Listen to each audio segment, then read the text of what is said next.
आप युवा हैं और कैसा लगता है ऐसा देख करके जब कोई युवा अधिकारी आप प्रकाश, मैंने ये सवाल मैं इसलिए आपसे कर रहा हूँ क्योंकि आज मैंने आपका फेसबुक पेज देखा जिस पर आपने ये मुद्दा उठाया हुआ था और मुझे लगता है ये मुद्दा काफी संवेदनशील है जिस पर बात किया जाना चाहिए।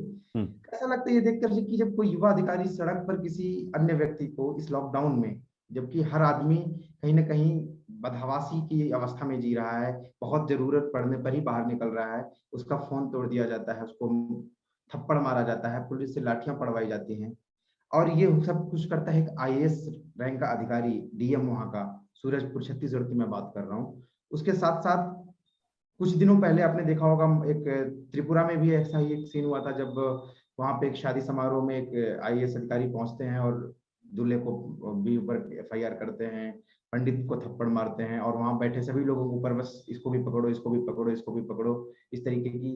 तो ये नौकरशाह कब इस तरीके से तानाशाह बन जाते हैं और क्यों बन जाते हैं, और खासकर ये सवाल मैं इसलिए कर रहा हूँ कि सारे के सारे युवा हैं और इसका क्या इम्पैक्ट पड़ता है समाज पे। वो उस बात को वो सही तरीके से भी रख सकते थे लेकिन नहीं, उन्होंने जो तरीका अपनाया उसका उनका खामियाजा भी भुगतना पड़ा। तो ये कहाँ तक आप क्या समझ पा रहे हैं इस पूरे जो भी घटनाक्रम आप देख रहे हैं।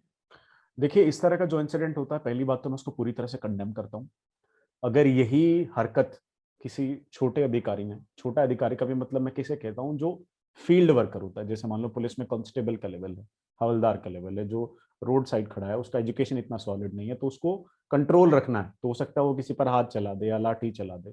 वहां जब इस तरह के इंसिडेंट्स आते हैं तो मुझे लगता है कि मैं उससे उतना अफेक्ट नहीं होता हूँ। मुझे लगता है जितना एजुकेशन इंसान उसके हिसाब से काम कर रहा है। लेकिन जब एक आईएएस अधिकारी, जो कि एक जिम्मेदार, मुझे लगता है एक कलेक्टर से ज्यादा जिम्मेदार पोस्ट हमारे कॉन्स्टिट्यूशन में, रेड टेपिंग की जिंदगी में अभी तक कोई डिफाइन नहीं है, और जब इस तरह का एक आईएएस अधिकारी, ऐसा हो जाता है ना कि आपके क्षेत्र का सबसे बड़ा अधिकारी बदतमीज निकले, तो आप तमीज सिखाने किसको जाएंगे? और सही वो बात भी एक नाबालिग बच्चे को, मतलब वो 15-16 साल का बेचारा मासूम लड़का है। मैं तो कहता हूँ मान भी लो उसने कोई बदतमीजी भी करी है, तो आईएएस को तो ये समझना है कि वो बच्चा है तो छोटा ही ना। वो बाहर निकला है किसी दवा दारू के लिए, क्या पता किस कारण से निकला है, हो सकता है घर बैठे बैठे पक गया वो बेचारा, इसलिए थोड़ा सा घूमने के लिए निकला है। तो उसको प्यार से समझाया भी तो जा सकता है ना सब, है। आप उसको। मास्क लगा रखा था उसने। हाँ, सब लगा रखा है उसने बेचारे ने। मैं तो कह रहा हूँ, मान लेता हूँ कि उस बच्चे की भी गलती थी, कोई गलती होगी जो हमको कैमरे पे दिखाई नहीं दी, हमको वीडियो पे दिखाई नहीं दी। लेकिन आपका आधिकारिक रौब ये नहीं बनता ना कि आप उस बच्चे का फोन तोड़कर उसका हौसला तोड़ दें, आप उसको चाटा मारकर उसको जलील कर रहे हैं। मतलब आप उस बच्चे के दिल में एक आईएएस की क्या इमेज बनाना चाहते हैं? अब आने वाला यंगस्टर इस बारे में क्या सोचेगा? भाई मेरे को तो आईएएस इसलिए बनना है क्योंकि मैं किसी को भी चाटा मार सकता हूँ, मेरा कोई कुछ कर तो पाएगा नहीं। तो क्या आप ऐसी धारणा बनाना चाहते हैं अफसरशाही के बारे में कि अफसरशाही एक बदतमीज कौम है जो किसी को भी कुछ करेगी, उसके बाद सिर्फ उसका मैक्सिमम टू मैक्सिमम ट्रांसफर हो जाएगा? अब बहुत चीजें देखने लायक है, क्योंकि ब्यूरोक्रेसी ना लोगों की नजर में नहीं आती। मैं बहुत बार इस बात का जिक्र करता हूँ, नेता, हम लोग नेतागिरी में हैं, ठीक है, हम लोग कायदे से पॉलिटिक्स में हैं। सबसे पहला इल्जाम दुनिया में कुछ भी घट जाए तो सबसे पहला इल्जाम देश में नेता पर लगता है, चाहे उसका उसमें हाथ हो, चाहे उसका उसमें हाथ ना हो। लेकिन एक बहुत बड़ी जो बीच में सेगमेंट है जनता नेता के बीच में, वो है अफसरशाही। और मैं अब इस अफसरशाही को ना कायदे से कहूं तो बहुत पॉजिटिव सेंस में नहीं देख पाता हूँ। मुझे लगता है बहुत जरूरी है, अब जो आईएएस आईपीएस की लॉबी है, आईएएस आईएएस एसोसिएशन है, उसको खुद सामने आना होगा, अपने लिए भी रूल्स बनाने होंगे। आप राजा नहीं है इस देश के। ये कॉलोनियल एरा से सिस्टम चलता आया है ब्यूरोक्रेसी का।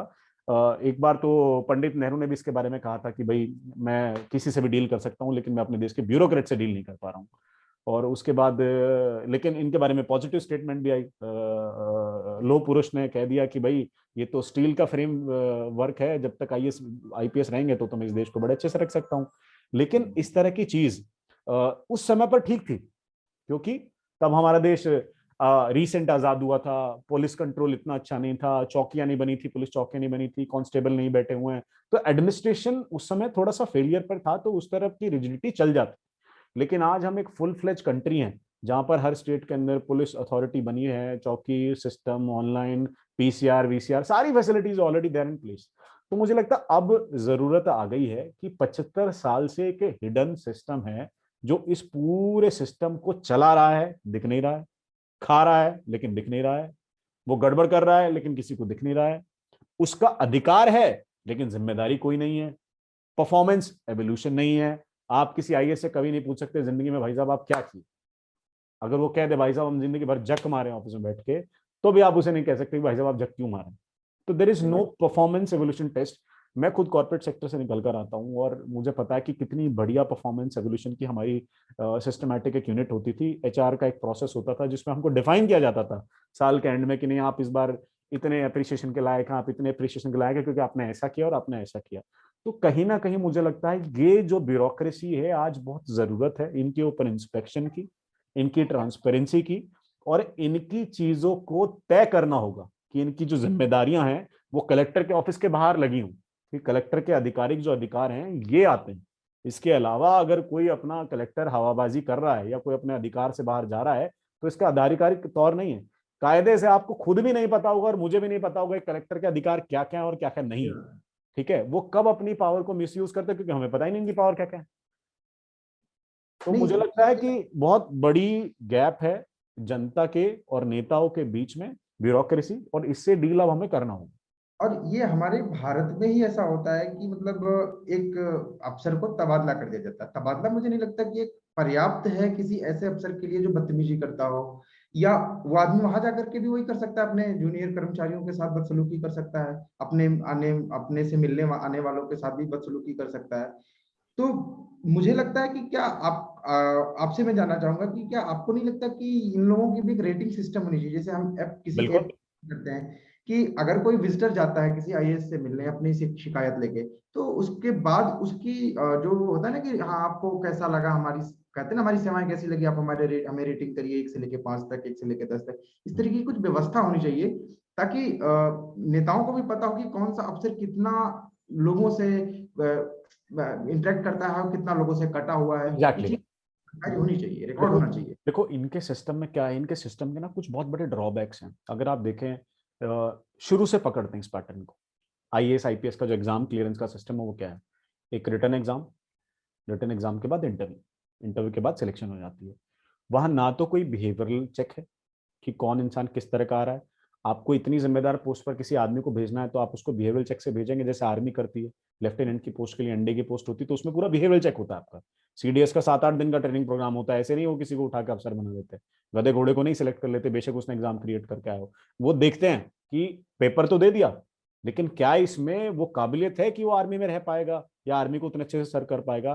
तो कहीं ना कहीं हमें अपने टेस्ट फॉर्मेट में ये चीजें भी काबिल करनी पड़ेंगी, क्या ये आदमी पेपर जो देके आया है, एग्जाम दो के लेके आया है, क्या ये सच में काबिल है लोगों से इंटरेक्ट करने के, क्या ये सच में काबिल है कि इस पोस्ट पर रहकर एक एम्पैथी के साथ लोगों से जुड़ पाएगा, कहीं एरोगेंट तो नहीं बन जाएगा, कल को ये कहीं जाके वहां तानाशाही तो नहीं करने लगेगा। तो ये चीजें हमको उस एग्जाम पैटर्न के थ्रू ढूंढनी पड़ेगी। अब ये लोग उस एग्जाम पैटर्न से आते हैं, उसमें क्या रहता है, अब किसी बच्चे ने आर्ट्स से पढ़ाई कर ली, आईएएस आईपीएस बन गया, अब भाई साहब की पहली ड्यूटी लग गई रियल एस्टेट में, अब उसकी पहली ड्यूटी रेवेन्यू डिपार्टमेंट में आ गई। तो उन भाई साहब ने 3 साल तक तो पढ़ा, खाता खतौनी मरले, जमीन कैसे होती है, कब्जा कैसे होता है, पोजीशन कैसे होता है। अब 3 साल के बाद उसकी पोस्टिंग होगी सेक्रेटरीट में, हेल्थ मिनिस्ट्री में। अभी जिस आदमी को हेल्थ मिनिस्ट्री के बारे में पता ही कुछ नहीं, उसे पता ही नहीं हेल्थ क्या है, आर्ट्स का स्टूडेंट है, रेवेन्यू में काम किया है, अब आपने उसको उठा के हेल्थ में रख दिया, तो अभी वो बंटेधार के अलावा कुछ और करेगा नहीं।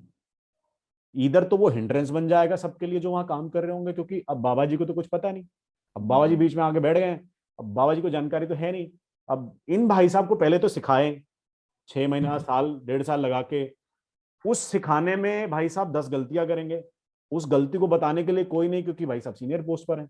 तो एक जो पैटर्न है ना एक्सपर्ट्स का, मार्केट एक्सपर्ट्स, इन ये जो ऐसी पोजीशंस हैं, मुझे लगता है पहली बात तो ना ऐसी पोजीशंस को आप डायरेक्ट फिल कर ही नहीं सकते, आपको मिनिमम इंस्पेक्टर लेवल पर भर्ती करनी चाहिए और उसके बाद ग्रो करके आप अगर एक आईएएस आईपीएस बनते हैं ना तो यू नो पब्लिक कहाँ है, कैसे है, क्या है।